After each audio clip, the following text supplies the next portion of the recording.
Salve galera, tudo bem com vocês? Professor Stoessel que vos fala aqui do Inacreditável História. E aí galerinha, tudo bem com vocês?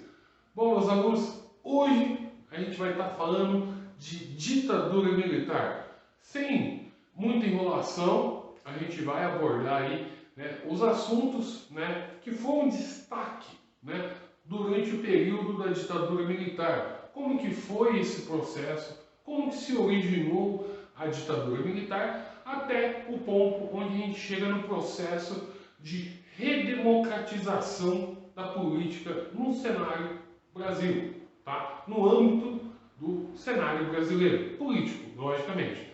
Então a gente vai estar passando aí todo o período da ditadura militar, onde a gente vai estar abordando aí alguns assuntos, desde dos movimentos sociais, dos movimentos políticos, censura, repressão e violência. Tá? Então, galera, sem mais delongas, vamos ao vídeo, mas não se esqueça, se inscreva aqui no meu canal, deixe o seu joinha, tá? Comente, qualquer dúvida, deixe aí no comentário, ative o sininho também, para você estar recebendo notificação de vídeos novos aí que a gente vai estar fazendo ao decorrer dos nossos tempos, digamos assim. Tá? Então, sem mais delongas, vamos ao vídeo, galera.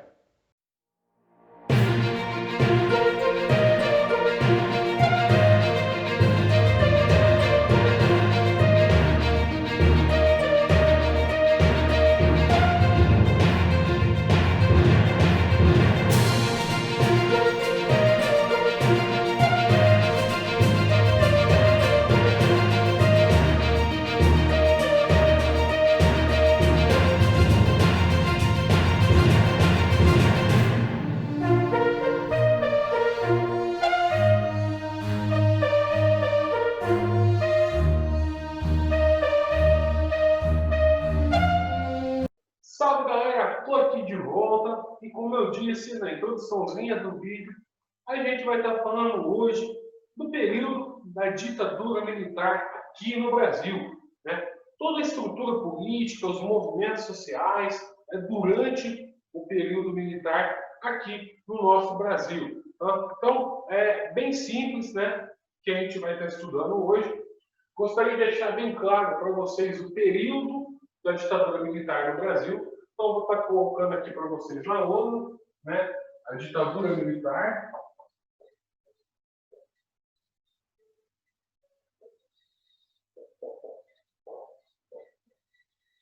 Ela vai de 1964 a 1985, então vai 1964 a 1985. Esse é o período, tá, da ditadura militar aqui no Brasil. Tá? Aí o que acontece? Depois do período da ditadura militar no Brasil, a gente vai ter o processo da redemocratização. Tá? Período da redemocratização, tá, galera?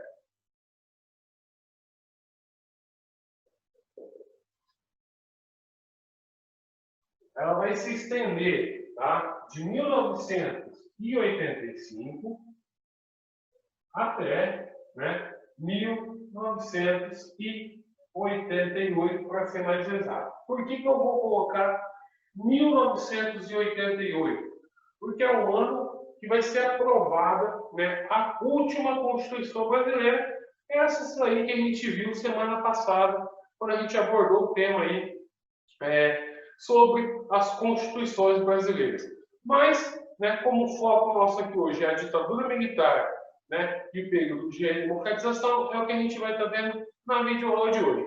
Então, para início de conversa, o que foi a ditadura militar? Então, eu preparei aí uma breve introduçãozinha para vocês, para falar sobre a ditadura militar. Então, o que acontece? O processo de ditadura militar ele vai durar 21 anos aqui no Brasil. Tá? E teve nele os seus presidentes, todos militares. Tá? E dentro desse regime da ditadura militar no Brasil, foi instituído 16 atos institucionais. O que seriam esses atos institucionais? É uma forma de um mecanismo, tá, legal que sobrepunha a Constituição. Tá? Então, assim, ele tinha a Constituição que estava regendo o país naquele momento, né, que a gente viu até na aula passada, e era adicionado a essa Constituição esse ato institucional, dando legitimidade, né, àquele processo, aquele ato institucional. Tá? Então, nesse período da ditadura militar, o que ocorreu aqui? Ocorreu uma série, né, de restrições à questão da liberdade, a repressão aos opositores, né, que eram contrários a esse regime militar aqui, né, e a questão da censura, que era muito grande naquele momento aqui no Brasil. Porém, né, o que estava acontecendo aqui no Brasil antes da ditadura militar? Qual que é o contexto para a gente chegar, né, até a ditadura militar aqui no Brasil? Bom, então, galera, mas antes, né, da gente entrar no período da ditadura militar no Brasil, o que estava acontecendo com o Brasil, né, antes da ditadura militar? Bom, o primeiro momento, né, antes da ditadura militar, ele é marcado por Jânio Quadros, que assumiu a presidência em 1961. Só que nesse mesmo ano, o próprio Jânio Quadros, ele renuncia ao cargo e quem assume, né, é o seu vice, João Goulart. A questão é que Jânio Quadros e João Goulart eram de partidos políticos diferentes, tá? Ou seja, eles tinham projetos muito opostos para o país. Tá? O projeto de Jânio, o apelido por qual era conhecido, né, novo presidente, ele estava mais centrado em quê? Em reformas de base. Reformas na área fiscal, reformas na área administrativa, na questão universitária e, principalmente, na questão agrária. Né? E, além de tudo isso, ele era um representante da classe trabalhadora que era ligada a Getúlio Vargas. Então, ele era um cara voltado para as questões trabalhistas, dava muita essa importância às questões trabalhistas, só que ele tinha uma certa tendência aos partidos de esquerda, vamos colocar dessa forma. Ele tinha essa tendência, né, de seguir, né, a linha, né, desses partidos de esquerda da época. Só que vamos entrar em detalhes agora. Olha o que a gente vai entender. Tá? Então, o que acontece? Qual que é o problema em cima de tudo isso? Ah, o cara é envolvido com a esquerda, né? Ele é ligado a Getúlio Vargas? Não. Acontece que é o seguinte, galera. Em meio a tudo isso, tá? Eu costumo falar que na história você tem como se fosse uma linha do tempo. Tá? Ao mesmo momento que está acontecendo aqui, no nosso Brasil, serve como parâmetro para o que está acontecendo no mundo. Só que o que estava acontecendo no mundo, o mundo como um todo, além daqui do Brasil? Eram tempos, a gente vivia em tempos de Guerra Fria. Tá? E qual que é o papel que os Estados Unidos, né, vai ter em cima de tudo isso? Nesse cenário como um todo, havia uma ameaça de um perigo comunista, de um suposto perigo, perigo, né, comunista. Só que nesse cenário, os Estados Unidos, com medo dessa expansão socialista, principalmente depois, tá, da Revolução Cubana, o próprio país, o próprio Estados Unidos, o próprio poder político começou a intervir em países aqui da América Latina para impedir o crescimento desses ideais, dessas ideias consideradas comunistas.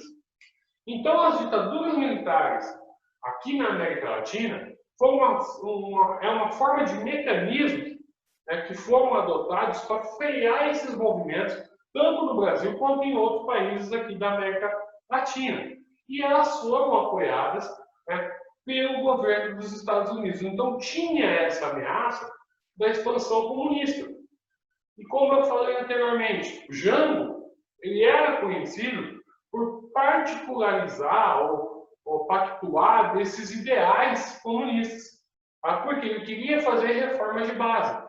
Essas reformas de base estão previstas aí no manifesto comunista que tinha, que é você fortalecer essas reformas, principalmente a questão da reforma agrária. Tá? Então, o que acontece? Dá início né, como eu estava dizendo, dá início aí, né, à questão da ditadura militar no Brasil com o apoio dos Estados Unidos.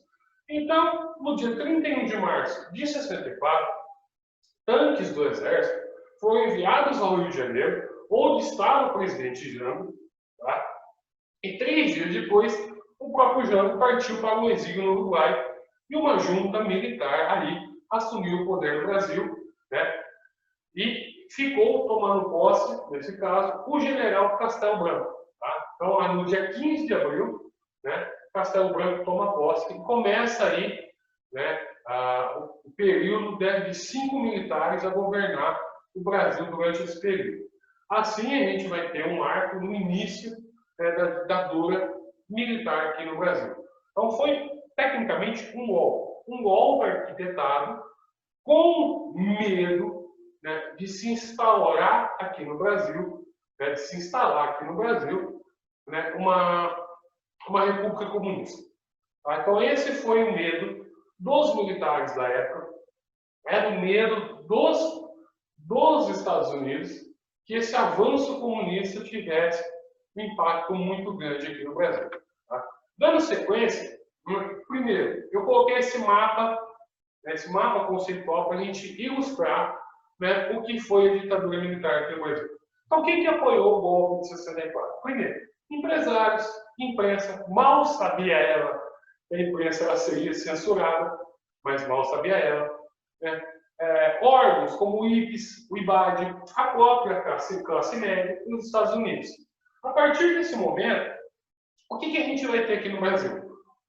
Uma mudança do sistema partidário. Só para vocês terem uma ideia, durante esse período da ditadura militar aqui no Brasil, o que a gente vai ter? Vou até chegar pertinho aqui de vocês.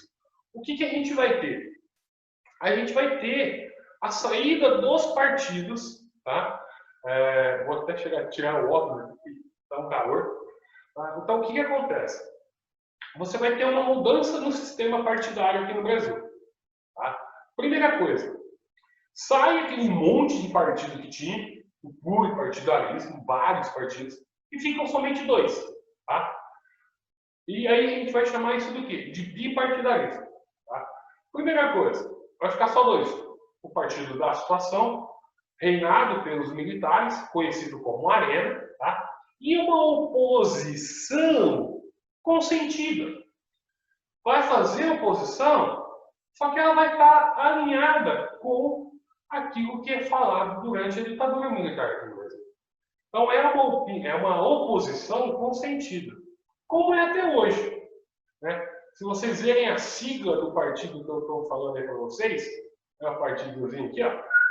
Né? Qual que é o partido? É o MDB, que até hoje, né, está presente no cenário político nacional, tá? E ele vai fazer essa oposição consentida.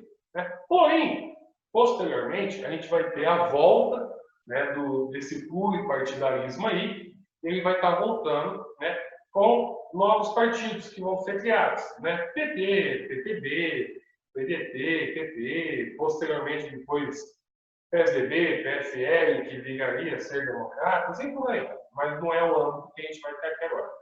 Naquele mesmo instante, o que a gente tinha? Né? Movimento de resistência. Né? Porque não eram a favores. Até um momento, se vocês verem ali o que acontece, né? A gente vai ter lá empresários e imprensa apoiando o golpe militar. Só que o que vai acontecer? O que vai acontecer? Esses movimentos, né, aí, principalmente de empresários e de imprensa, eles vão voltar a ser um movimento de resistência. Então você vai ter aí envolvimento da arte, né, cinema e música, televisão, rádio, vai ter luta armada, tá? O movimento operário, os movimentos sindicais, os grupos sindicais, os sindicatos, vão entrar e vão fazer essa resistência, essa oposição. E essa oposição ela vai ser mais camuflada, ela vai ser mais na surdina, digamos assim. E quais as consequências que a ditadura militar trouxe para nós aqui no Brasil? Primeiro, milhares de mortes e desaparecidos. Tá? Uma série de casos de corrupção que não foram investigados. Tá? Nesse mesmo momento, a gente vai ter um aumento da desigualdade, tá? Porque a ditadura militar só estava ali no poder para não ter partidos de esquerda, para não ter comunismo aqui no Brasil. Endividamento do país, alta da inflação, né? E você tem, né, essa série de fatores aí que conglomerou, né, para essa ditadura militar. Então, o que acontece? Aí a gente tem o primeiro presidente, né, da ditadura militar, Castelo Branco, e a instituição, né, dos atos institucionais. Né? O que vai acontecer? Tá?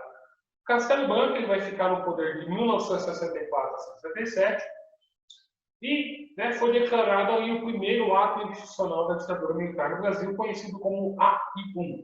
Tá? O que eram esses atos institucionais? Eles eram decretos, normas, muito utilizados durante o período da ditadura. Tá? E eles davam ali aos presidentes plenos poderes, né, para garantir ali a sua permanência no poder. Tá? Dentro das principais medidas ali do primeiro aí, né, do ato institucional, foi acabar com as eleições diretas aqui no partido, aqui no Brasil. Ou seja, a partir desse momento, as eleições para presidente do Brasil, elas seriam feitas só no Congresso Nacional e não pela população. Nesse mesmo governo, as eleições diretas estaduais também foram suspensas. E aí que a gente entra na nova Constituição lá em 67, que a gente viu na semana passada, e entrou em vigor. Tá? No ano de 65, isso eu só estou dando um deslumbre para vocês entenderem, tá? Então vocês olhem aí do lado. Né? Em 65, entra em vigor o ato institucional número 2, ou seja, você vai destituir todos os partidos políticos aqui no Brasil e só vai permanecer 2, os que eu citei para vocês anteriormente. O ARENA, né, que era a Aliança Renovadora Nacional, e o Movimento Democrático Brasileiro, o MDB. Enquanto o primeiro, o ARENA, apoiava, né, o governo, o segundo partido representava a oposição consentida, aquilo que eu disse para vocês. Né? Mas, tem um porém, havia várias restrições na atuação do MDB. Essa medida, ao mesmo tempo, né, fortalecia o poder executivo e proporcionava ali uma imagem, né, de legalidade da ditadura, pois mantinha ali todo o Congresso Nacional em funcionamento, apesar de ter sido fechado em alguns momentos. Além disso, né, unir todos os partidos de oposição em apenas um, né, foi uma estratégia até dos militares, né, de facilitar a repressão em caso, né, tivesse algum opositor ao regime. Tá? Então, o AI-2, né, mudou ainda os dispositivos constitucionais, alterando o funcionamento de poderes como o judiciário, concentrando cada vez mais, né, esse poder nas mãos dos generais do Exército. Tá? Então, aí a gente tem, né, de 64 a 67, esse período onde a gente vai ter a instalação desses 2 atos institucionais, né, e a presidência aí do Castelo Branco de 64 a 67. Aí a gente vai para Costa e Silva, que é o segundo presidente militar no Brasil, que vai de 67 a 69, e vai ser o período onde vai ter o maior, né, vai ser os maiores atos de violência, repressão, censura, né, tortura, violência, né, e regime aí, de repressão, né, às questões políticas, aos direitos políticos e à questão da liberdade de expressão. Imagine se hoje, no pleno século XXI, né, a gente não tem liberdade para falar as coisas. Imagina, tá, naquela época. Se hoje, né, a gente tem aí através a gente tem aí as mídias sociais, né, que nos permite nos expressar. Imagine naquela época. Imagine naquela época. Não era fácil. Tá? Então, o que vai acontecer? A população como um todo, tá, ela vai ficar insatisfeita. ela não vai concordar com o que está acontecendo. Então aí a gente vai ter inúmeras parcelas da população fazendo como se fossem medidas antidemocráticas, né? Porque o que o governo fazia naquela época era um ato de censura que feria o direito de cidadania de você ir e vir, né? Principalmente nas questões democráticas. Você votar, você opinar sobre alguma coisa, né? Então aí o que acontece? Vai crescer ainda mais, né, as manifestações aqui no Brasil. Uma dessas, né, é a passeata dos 100 mil. Só que nessa ocasião, o que ocorreu? Por que ela foi... por que ela ocorreu, de fato, né? Um estudante chamado Edson Luiz foi morto em um confronto com a polícia. E isso aí gerou uma grande comoção e aí vai fortalecer ainda mais a oposição ao regime. Ao mesmo tempo, né, em que a gente entra nessa questão de oposição, de se manifestar, o que o governo vai fazer? Ele vai lá, fecha o Congresso e promulga o AI-5. Ou seja, pega o Brasil e decreta o estado de sítio. Caçou ali naquela época mandato de prefeito, de governador, proibiu realização de qualquer tipo de reunião. Então a gente não poderia naquela época falar sobre política. Então era proibido a gente falar sobre política. Só que com esse decreto dava direito ao governo, né, de punir arbitrariamente ou até mais radicalmente os inimigos ao regime da ditadura militar do Brasil. Que tanto é que é o considerado o golpe mais duro desse regime aqui. E é conhecido por anos de chumbo, né? Era uma resposta ao regime repressivo que tinha, né, que começou nesse momento a surgir vários e vários grupos armados contra os quais houve forte repressão por parte dos militares. E a gente costuma dizer que eram os guerrilheiros.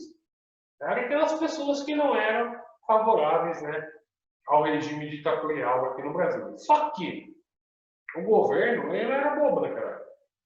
Ele tinha o controle da massa. Ele tinha o controle de toda a situação.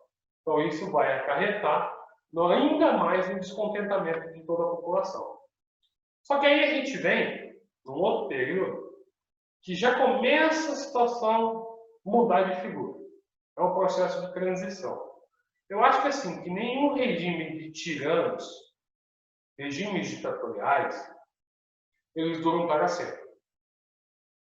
Eu coloquei no subtítulo, mede-se o milagre econômico. Milagre entre aspas. Ou não houve nenhum milagre econômico. Acho que até porque ninguém, né, consegue fazer aparecer dinheiro do nada. Ninguém. Nem mágico. É truque. Né? Então, o que vai acontecer? O governo Médici, né, ele é considerado o período também de maior repressão da ditadura militar, principalmente porque intensificou cada vez mais, né, a censura nos meios de comunicação, né, e muitos prisioneiros políticos foram torturados. A gente pode citar alguns, eu cito aí a José Dirceu, Dilma, tá? Foram perseguidos, foram torturados. O próprio José Dirceu, ele teve que sair do Brasil, ficou exilado, ele fez uma cirurgia plástica, mudou de nome, mudou o seu rosto, aí sim pôde voltar para o Brasil para aí lutar por uma democracia, tá? Então, olha para você ver como que chega, né, essa questão da ditadura militar aqui no Brasil.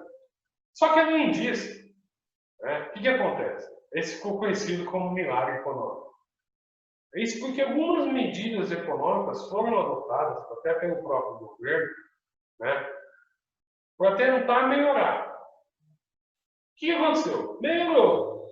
Ou seja, o Brasil teve um produto interno bruto, um PIB, acima de 10%. É você pegar nos dias de hoje e pegar a China no top ali, é o que a China cresce. Não agora. Mas, no auge, para aquela época, na década de 70, porra, era top. Era muito bom. Só que ao mesmo tempo, qual que é esse milagre econômico?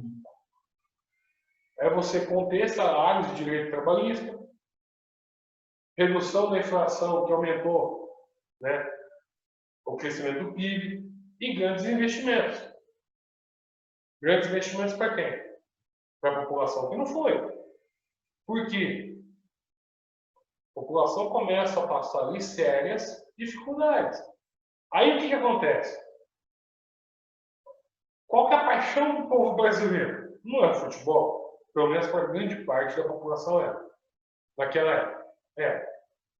Aí a conquista, até na Copa de 70, que foi disputada no México, pelo Brasil, né, favoreceu ainda mais, né, o governo militar, que aí até, né, adotou várias campanhas publicitárias, por exemplo, Brasil, ame ou deixe, né, ou ninguém mais segura esse país, né, como assim? Fosse um milagre de tudo, era o governo militar. Só que não era bem isso que estava acontecendo aqui no Brasil naquela época, né, diante disso tudo. Milagre econômico. Dando sequência, a gente vai ter o processo, né, da abertura política aqui no Brasil. O que vai acontecer a partir desse momento, tá, galera? Aqui no Brasil. A ditadura já estava desgastada. Já não estava dando mais conta. Porque o povo era cada vez mais revoltado com isso. Até tem uma sigla, né, MMDC, vou até colocar aqui na lousa para vocês, que é um símbolo, né, da luta, movimento de resistência, né, contra a ditadura militar, né, o famoso MMDC.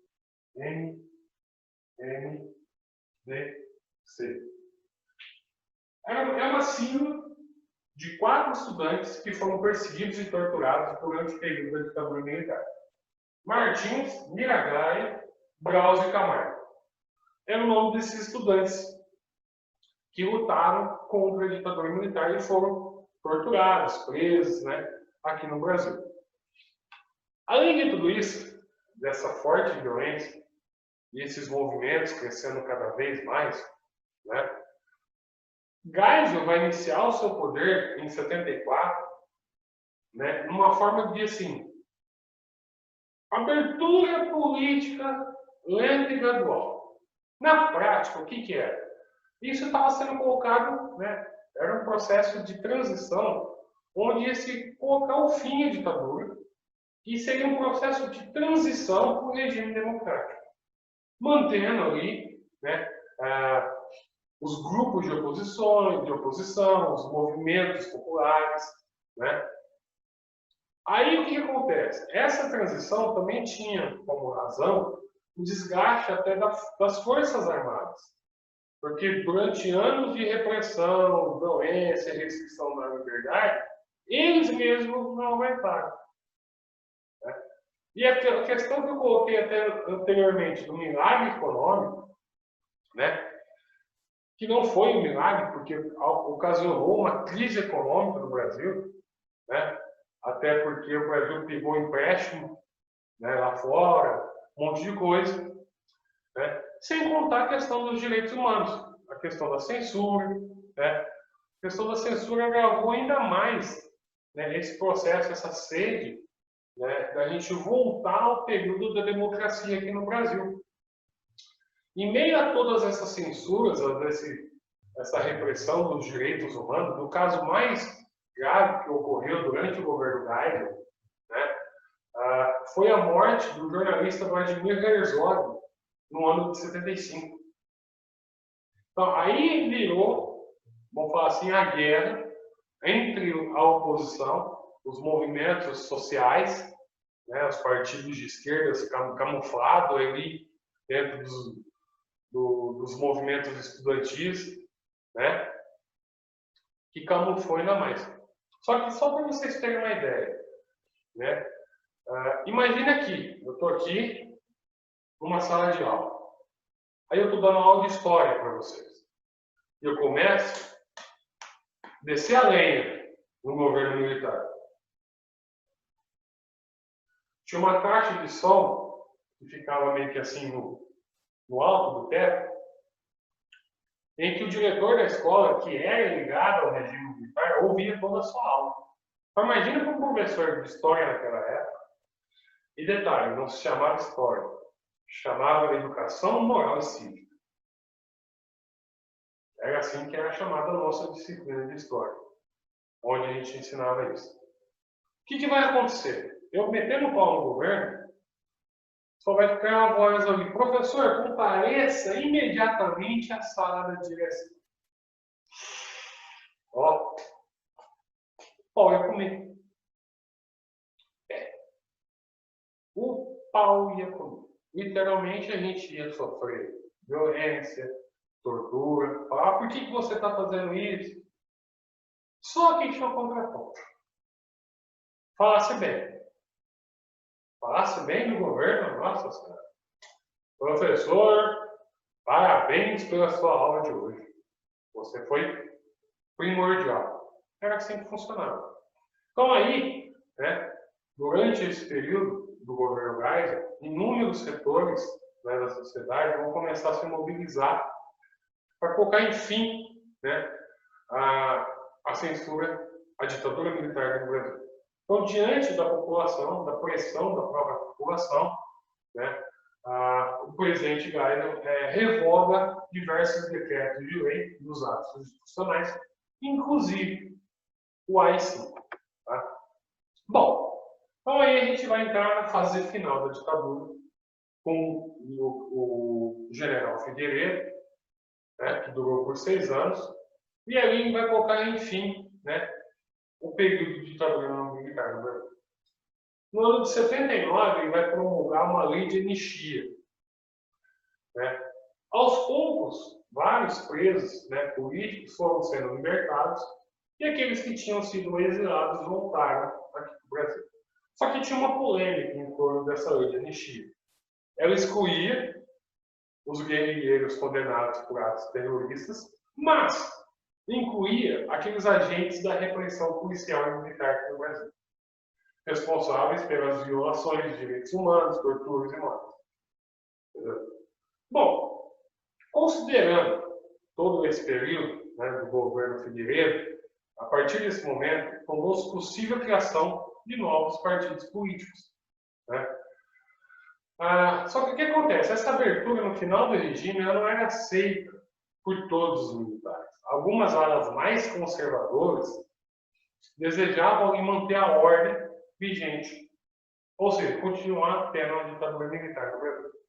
Então, considerando aí um ato de terrorismo, militares contrários, né, à abertura, explodiram uma bomba no centro do Rio de Janeiro, né, que simplesmente não tem nada. Só foi uma forma de, sei lá, de revoltar pelo processo de reabertura, só que também não houve investigação, punição, né? Bom, ao final do mandato do João Batista Figueiredo, do presidente Figueiredo, a população se mobilizou pelas eleições diretas, né? Pois, segundo a Constituição, o sucessor seria eleito pelo Congresso. Né? Bom, em tudo isso, as demandas, né, não foram atendidas, porém, né, a Tancredo Neves foi eleito, né, por voto indireto, só que somente no ano de 1989 né, que a população vai ter direito a votar. Então aí a gente entra na questão da redemocratização. Mas antes da redemocratização, a gente tem ali o que teve, né, da resistência armada, né, da ditadura militar. Ou seja, durante né, a ditadura militar, motivados até por ideais socialistas, foram criados grupos armados, né, que poderia, assim, não acreditavam em outro sistema que poderia resolver as injustiças que tinha naquela época geradas pelo capitalismo. Esse movimento não foi exclusivo só no Brasil, tá? Ao longo da história em vários outros países. E esses grupos, eles foram criados, até como eu disse agora há pouco, na clandestinidade. Tá? Ou seja, para combater a luta armada, os militares usaram os recursos que eles tinham, né? E a tortura foi uma delas. Né? O Estado, como um todo, ele conseguiu ali, né, reunir informações sobre esses grupos, né, para tentar enfraquecer, perdão, né, e tentar dizimar aí, uma vez por toda essa resistência armada, né, na ditadura militar aqui no Brasil. Aí, eu citei agora para vocês a questão da cultura, né? Ou seja, a ditadura militar ela teve um forte apelo, né, no sentido assim, da cultura falar mais alto. A cultura que eu falo é a música, né, a música popular, artistas, né, vários nomes renomados da música popular brasileira, como Tom Jobim, Vinícius de Moraes, entre outros, né, Gilberto Gil, né, Caetano Buarque, nossa, Caetano Buarque não, Caetano Veloso, perdão, confundi dois nomes, Chico Buarque e Caetano Veloso. Bom, desculpa, mas música popular brasileira não é muito minha praia, mas tudo bem.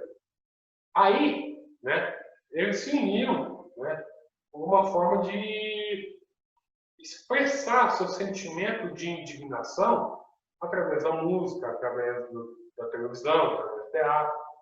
Né. Durante esse período, até inúmeros festivais de música eram censurados, novelas, a novela Rock Santeiro ela foi censurada, né, porque o pessoal lá do alto escalão do governo militar achava que era uma afronta o senhorzinho Malta, né? Então, não sei, tanto é que ela só foi ser exibida no Brasil no período pós-ditadura militar, né? Mas, né, aí é o momento de exaltar a união dessa classe, né, da cultura como um todo, né, para tentar instalar, né, ou reinstalar aqui no Brasil, né, a democracia. Tá? Aí o processo de redemocratização, né, compreendeu uma série de medidas, né, que foram se ampliando após muitos anos de ditadura. E esse processo, contudo, ele foi composto por vários momentos. Primeiro, o recuo dos militares. Né? Segundo, a lei de anistia. Né? E, né, a questão da recusa da emenda de Dante de Oliveira, que pedia diretamente as eleições para presidente da República. Só que o que acontece? A questão da redemocratização do Brasil ela tinha que ser bem gradual e lenta, porque a partir desse momento que o povo brasileiro ia poder votar. Então, tinha que ter esse processo de transição. O que ocorre nesse processo de transição? Tá? Não dá para você ter eleições diretas, logo de cara. Porque você tem que ter uma nova Constituição. Você estava ali pautado numa Constituição praticamente ditatorial. Então, você tem que ter um processo devagar, uma abertura neutra, centralizada, que não tende nem para um lado nem para o outro. E é o que vai ocorrer em 84. Por quê? Acabou a ditadura, beleza. Em 84, não. 85, acabou a ditadura, beleza. Acabou. Né? E aí vai assumir o presidente eleito em 84. A disputa naquela época ficou centrada em dois. Tancredo Neves, né? Ali do MDB, mas já voltado, né, para a questão da redemocratização, e Paulo Maluf, filiado à ARENA, ligado ainda ao regime militar. Então, se Paulo Maluf ganha, talvez, não sei, a gente poderia ter continuado na ditadura militar no Brasil. Só que até os próprios parlamentares da época já não concordavam mais com o período de ditadura militar no Brasil. Né? Então, Tancredo ganha a eleição, só que Tancredo não assume. Por que Tancredo não assume? ele ficou acometido por uma grave doença pulmonar e, infelizmente, ele veio a falecer.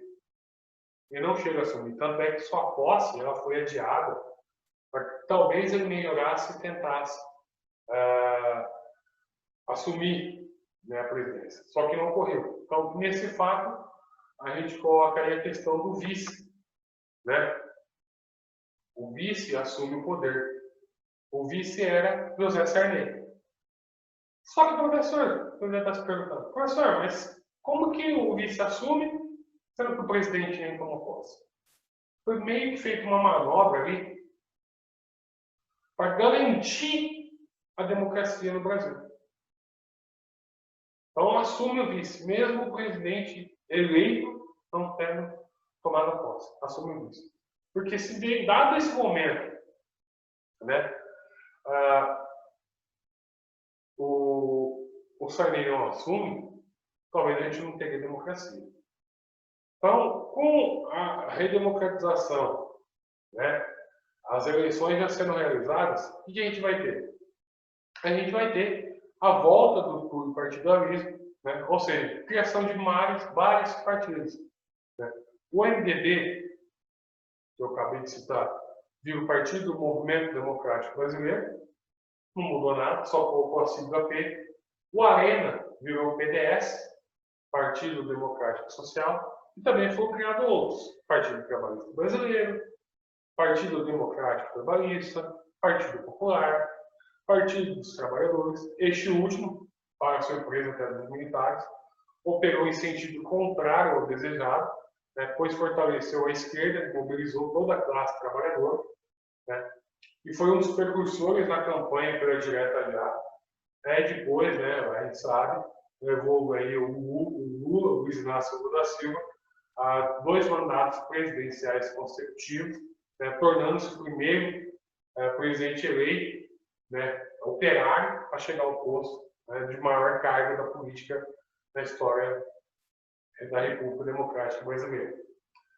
E por mais que as diretas tenham mobilizado, né, milhões de pessoas, manifestações memoráveis em várias capitais, em vários estados brasileiros, né, que eu acabei de falar que o primeiro presidente civil foi Tancredo Neves, e ele sendo eleito de forma indireta, grave, né, devido aos seus problemas de saúde, levaram a óbito, ele não pôde assumir, né, e assumiu aí o seu vice, né, José Sarney.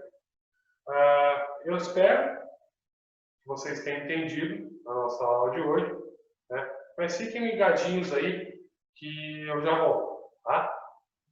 Salve galera, tô aqui de volta. Espero que vocês tenham curtido a nossa aula de hoje, que a gente abordou aí a ditadura militar aqui no Brasil, tá? Então, peço aí a vocês que se inscrevam aqui no meu canal, deixem seu joinha, ative as notificações, é só clicar aqui no sininho do lado, tá? E espero que vocês tenham gostado da nossa videoaula de hoje, onde a gente abordou aí a ditadura militar aqui no nosso Brasil. Então, um forte abraço, galera. A gente se vê semana que vem com mais uma videoaula aqui no seu Inacreditável História.